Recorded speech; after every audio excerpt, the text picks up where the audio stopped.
So then we begin in Libya, where multiple mass graves have been discovered in the city of Tarhuna and other areas recently retaken from forces loyal to the warlord Khalifa Haftar. Libya's government of national accord says they contain the remains of government soldiers who had been taken prisoner. Tarhuna was Haftar's last remaining stronghold in the west of the country. Last week, the GNA recaptured the city.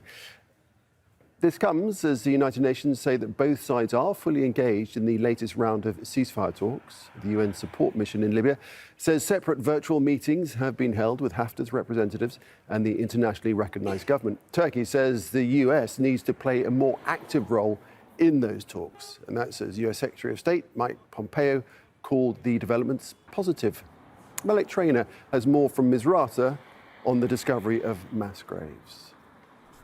Now, GNA forces are saying that they've been able to recover hundreds or over 100 bodies in these mass graves. These mass graves are yet another indication of the brutality of the Libyan conflict and the toll on the residents in the area. Now, in March, the UN support mission in Libya released a statement saying they received reports of hundreds of enforced disappearances, killings, and the displacements of entire families in the city of Tarhuna by the Kenyat Brigade, the 9th Brigade. That's the militia that was under Khalifa Haftar in control of the city of Tarhuna. The UN support mission also added that they verified numerous summary executions at the Tarhuna prison on September 13th.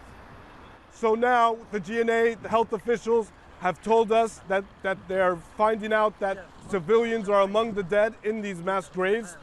We're also understanding that the GNA Ministry of Justice have appointed a committee to identify and investigate the deaths, the circumstances of the deaths, and the Minister of Interior, Fethi Bashagha, has said they will pursue the perpetrators of these crimes.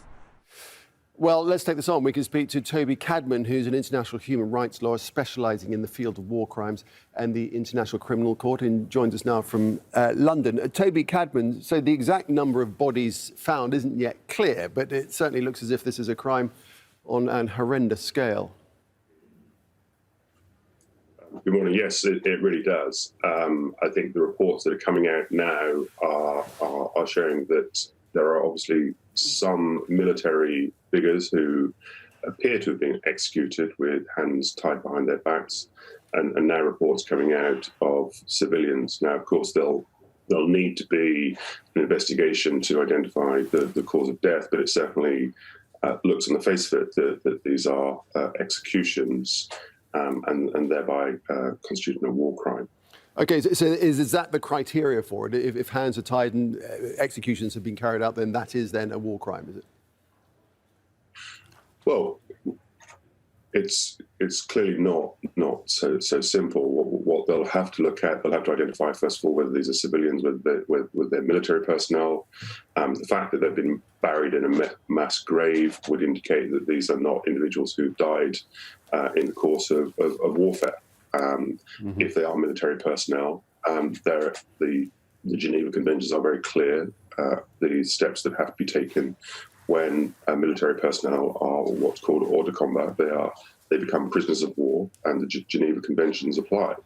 The fact that these individuals have now been found dead and in some circumstances with hands tied behind their backs demonstrates something far more sinister. It's not the first time we've heard of situations such as this from Haftar's forces carrying out acts like this. It's likely to need to go back to the ICC to investigate. Right, and what's the I was just going to say, what is the process of investigation, and really how practical is it, given this is an active war zone? Well, obviously, the prosecutor of the ICC recently gave a statement in relation to the ongoing investigations in Libya. She still has jurisdiction over the situation in Libya. Of course, it is very difficult to investigate in a war zone, but it is not impossible to investigate in a war zone. And there are, of course, groups that are contributing to the investigations of the ICC. Our group is just one of them that have contributed in the past and continues to contribute to those investigations. So whilst it is difficult, it is certainly not impossible. And the prosecutor has made it very, very clear that Libya is one of the priorities of her office. So I think we are almost certain to see investigations coming out, further investigations coming out of Libya in the future. All right, Toby, we'll leave it there for the time being. Do appreciate that. Thanks very much, Toby Cadman, international human rights lawyer, speaking to us from London.